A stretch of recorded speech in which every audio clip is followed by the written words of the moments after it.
Thank you, John. Today, a crisis is raging at the southern border. It was created by Joe Biden and Kamala Harris.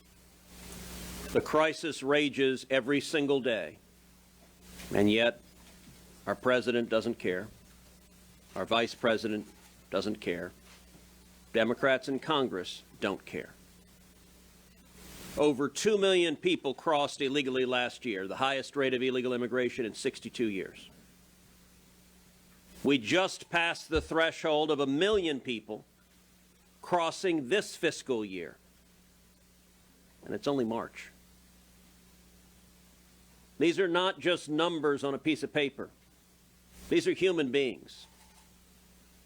If you want to understand the crisis, come down to South Texas.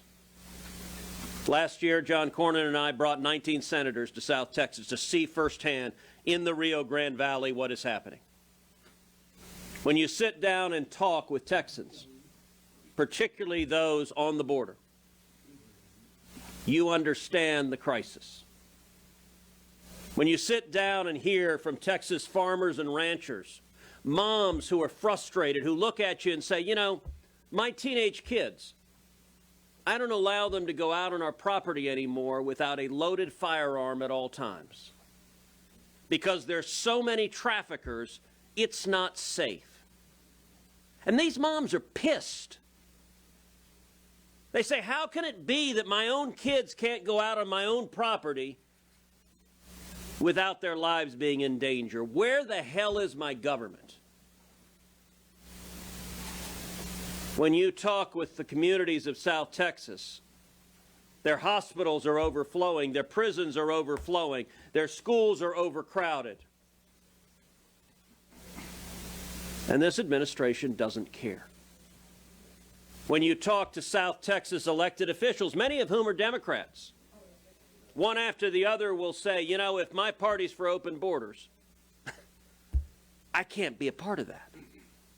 Nobody who sees what's happening can defend this. There's a reason Joe Biden has been to the southern border as president 0 times. Not once. He doesn't give a damn. There's a reason Kamala Harris has been to the Rio Grande Valley 0 times as vice president. She doesn't give a damn. She went to El Paso when she got guilted after months. By the way, she's ostensibly the border czar. She can't find the border, but she's in charge of it. She went to El Paso, which is 800 miles away from the Rio Grande Valley. It's a wonderful city, but it's not where the crisis is raging. For 4 years, Democrats and the media went on and on and on about kids in cages. To every reporter here, if you wrote a story, if you stood online and said kids in cages, that was the talking point. I'm going to ask you to find a tiny bit of journalistic integrity and remember they're kids in cages right now. Except the cages are bigger and there are more kids. And you know what? I went to the cages when Barack Obama was president. I went to the cages when Donald Trump was president. And I've been to the cages when Joe Biden was president.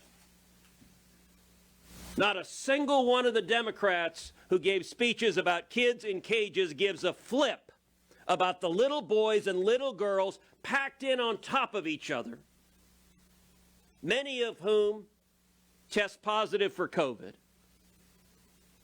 Nor do they care about the children being physically assaulted and sexually assaulted. Today, there are little girls and little boys being physically and sexually assaulted by human traffickers.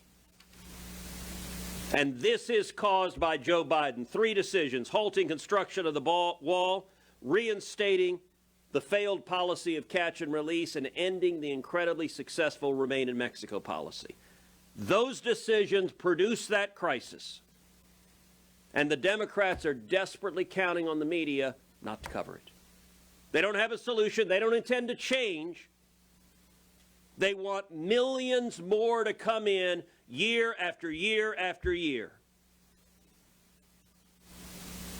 Children being assaulted.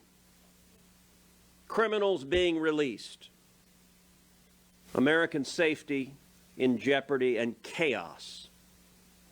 And all of this is preventable.